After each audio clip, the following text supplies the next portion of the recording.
Morning. Today is Sunday the 15th of September, and a few things have happened this week, so a bit to tell you.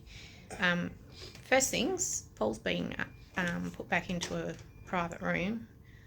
A single room. A single room. Well, it's the same thing, isn't it? Sort of, yeah. And when we asked why they chose him, the beautiful nurse said, because we knew you wanted one. So that was lovely. Welcome to Cancer Update 139.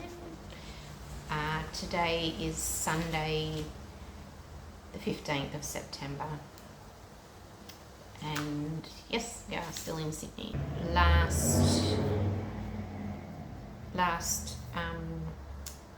update I did, which was last Sunday, we were in a bit of a holding pattern, waiting to find for the test results to find out if the hole in Paul's stomach had closed up, and that they could start introducing some clear fluids and then progress to some food. So what happened was, despite the fact that they'd had an x-ray, the team just wanted to do another contrast CT just to be absolutely sure. So that happened on Monday, and they were able to get a really good view of the contrast going down into his stomach, and they could see that none of it leaked out through where the hole had been. All of the contrast followed the correct path, which was in the right direction, and came out at the stoma site, which is what one wants to see. So that was felt like a big step forward. They then said they wanted to wait another couple of days just to be sure before they introduced clear fluids, which Paul just about had a meltdown when he heard that news. He was so desperately wanting to try something other than ice chips. So eventually, I think it was Wednesday, they started him on some clear fluids. And so it's Wednesday, 11th of September, and something exciting just happened. I've just been allowed fluids, which means I've got some jelly and some orange juice and some apple juice and some Vegetable broth, which I need to get my body particularly used to, because I think that'll be one of the tricky ones. But this will be the first food that I've consumed since 5th of August. 5th of August. So this is actually really exciting for me. So there you go. But it's super hot, so you have to wait another super couple hot. of minutes just to drag it out a little bit longer. Yeah. Alrighty. So a couple of days on clear fluids. Everything's going well. He had developed a UTI, a urinary tract infection, which for anyone out there who's ever had one, you would know they are incredibly painful. And yeah, so there was quite a lot of discomfort as we waited. Well, he waited for that to clear, but that has now resolved itself. What happened then? They introduced some clear fluids. The drain in his abdomen stayed in for another day or two just to make sure that there was no further leak, because they didn't want to take it out and then have to put it back in again, which is understandable. So they said they wanted to see it basically dry before they would take it out. So that drain, I'm pleased to say, has now been removed as of Friday, about lunchtime Friday. It actually wasn't all that painful coming out, and when it came out, the insertion site was just sort of, I don't know, an inch under his left rib, bottom rib. and when the drain came out, we were both surprised to see it only kind of went in about that far. So yeah, he was very, very relieved, very, very relieved to have that out. So partly because it actually was really uncomfortable and at times quite painful to have in because it was sutured into place, but also because it's just one thing less to carry around and move, which means he can move more independently now without having to rely on other people to move bits and pieces around for him. And that's a really important psychological step as well as a physical step, as he's regaining his independence and he is starting to assert his independence. Psychologically that is important. He's still on the TPN, which is the total parenteral nutrition, so that's a milky kind of substance that goes into the central line. So it's nutrition, but it goes straight into the bloodstream rather than into the digestive system.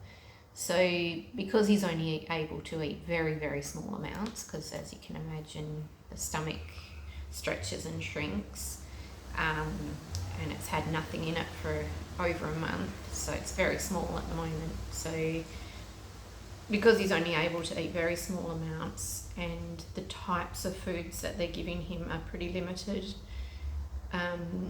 so there's an overlap. So while they wait for his nutrition to build up from regular food, they just keep their TPN running, but they are starting to wean him off it. So I would expect, another, a few days, depending on what he can get into his stomach via the normal route. In the last few days, I'm sure most of you saw his video midweek. He is very teary. He can't really get through a full sentence at the moment without crying. And my thoughts on that are, he's been through an incredibly stressful situation and he's now towards the end of that, and the crying is possibly just indicative of a bit of a release of all of that stress. Also, I think he's been feverish for a fair bit of the time he's been in hospital, and so that confusion and delirium that he's had has meant, I guess he's not really emotionally been dealing with the situation at hand, but now he's very lucid, and I think all of that is catching up with him. I asked the doctor yesterday, could we please table for discussion whether or not he can soon start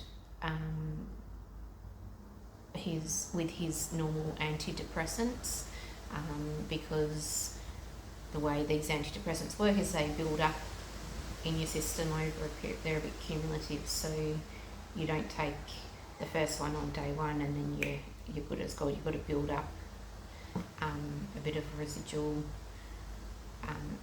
amount in your system before you sort of hit that sweet spot where you feel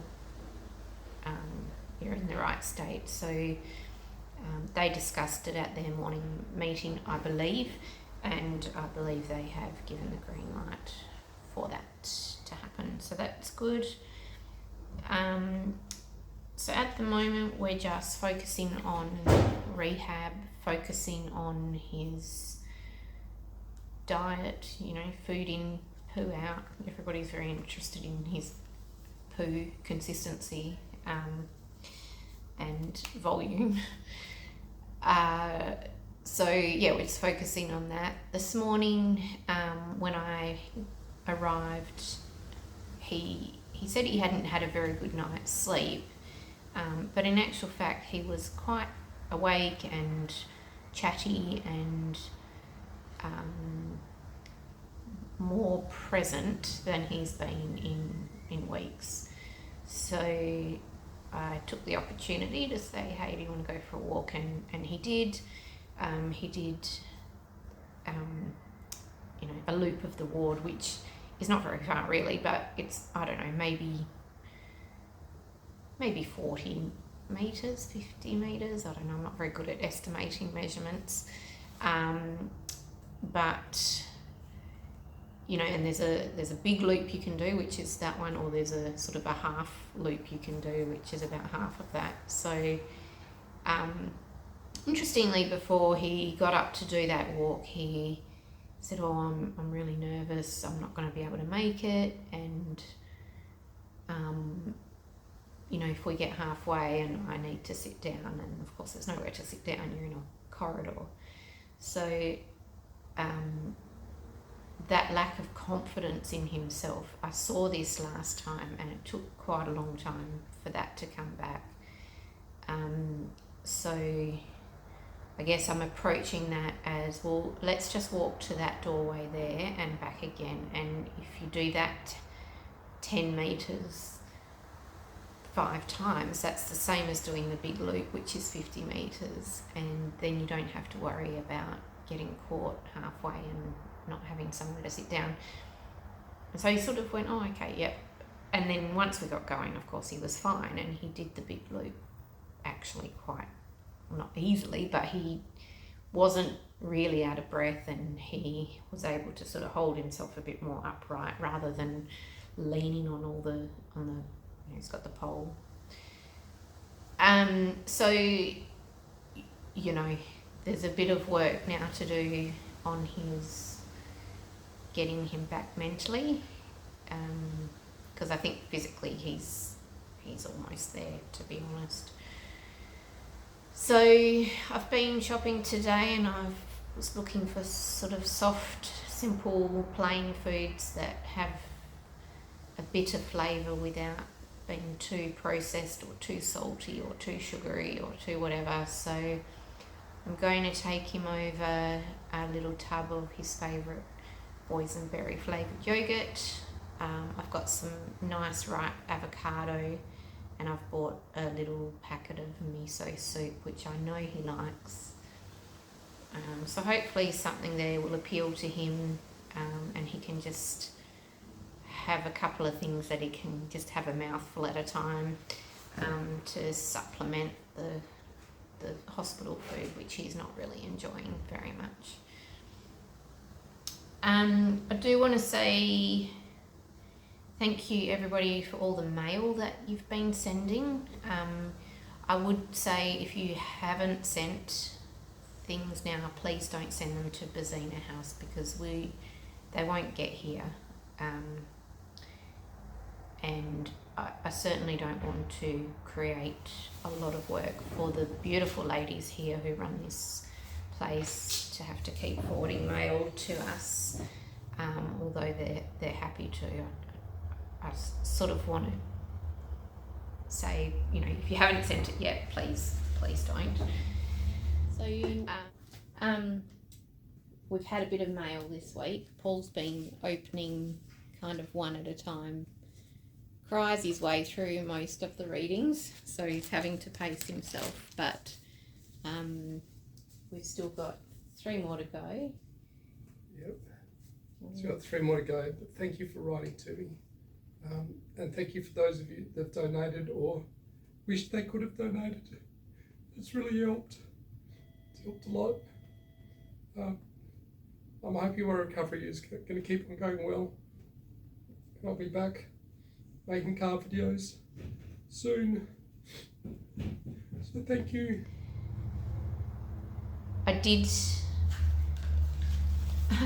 read a lovely card today, which I might share with you because it really was very sweet. It's from Rebecca, and Rebecca is in Connecticut, and I won't read the little personal part of the message, but she says, we're 60 miles from New York City on the southwestern coast of Connecticut, the 3rd smallest state in the US. Our nickname is the Nutmeg State. Ancient lore claims that sea tea peddlers in the 1850s cheated customers by carving nutmegs out of wood and selling them. But modern researchers suggest that southerners who purchase nutmegs just didn't know that they are rock hard and they need to be grated. Nutmeg can be toxic if more than 2 teaspoons are consumed at one time. My grandmother used to mix milk and ginger ale with some nutmeg every night to settle her stomach. It's rather delicious. All the best, Rebecca and family. I love that little story, and she had a separate little note in there for me, which I'm not going to read, but I want to say thank you. That was really, really lovely. Speaking of funny things that grandmothers do, my grandmother used to have a glass of milk with a shot of brandy in it, because she said it helped her sleep. And when everybody said, "Oh, be careful, Nana, don't you be getting drunk now," she said, "I'm 93, I can do whatever the hell I bloody well want. Don't tell me I can't have a drink." And that's always stuck with me. You know, at 93, I think you should be able to do whatever the hell you bloody well want. You've earned that right. So I love stories about grandparents. Please share yours with me if you feel like you'd like to, because grandparents are one of the great blessings in the world.